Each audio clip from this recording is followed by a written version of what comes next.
My name is Chris McPhee, and I help people get more of what they want from their business. I do that by helping them implement a complete and proven system using simple, practical tools to achieve three things we call vision, traction, and healthy. And I'm here today with Avery Thatcher, founder of Becoming Avery.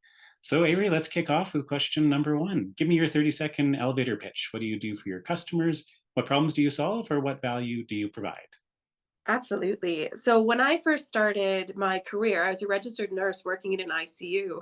And I noticed that the majority of the reasons why adults found themselves in the ICU were because of illnesses and diseases that could be linked to chronic stress.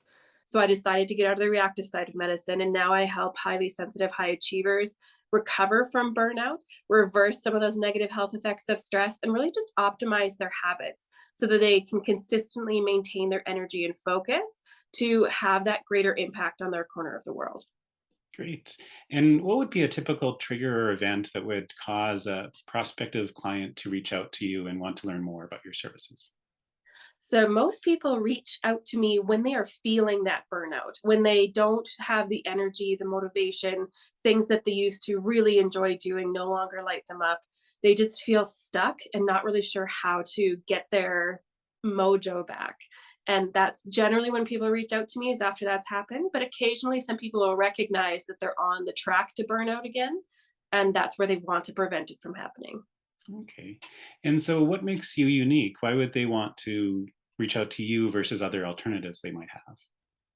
So I know that there's a lot of other alternatives that really focus on helping you do more.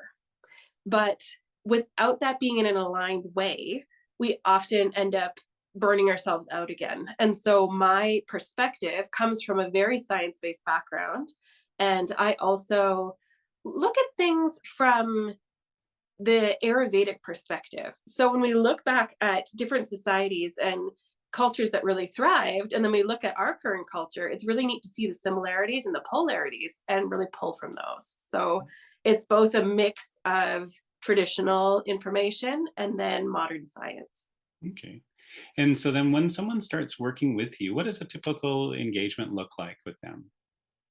So, first off, I always recommend that people start to recover from their burnout first, because when we're in that deep stage of burnout, we don't actually have access to our prefrontal cortex, our higher level thinking brain. So, the ability for us to objectively observe our habits and our routines and be able to make those changes is kind of next to impossible. So, generally, I recommend that they start off in my membership, which really focuses in on short little bits of burnout recovery to build up that habit. And then they can work either through a group program or with me one on one to really optimize them and their life. Okay. And last question is what's next for you and becoming Avery? So, the next step that I'm working on, we just got finished launching a full summit and it went really, really well. So, we're going to be doing that every year.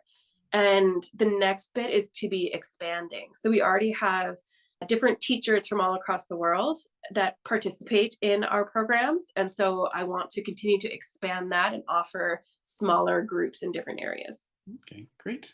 Well, thanks very much. I appreciate learning more about what you're doing with becoming Avery. Thanks again. Well, thank you, Chris.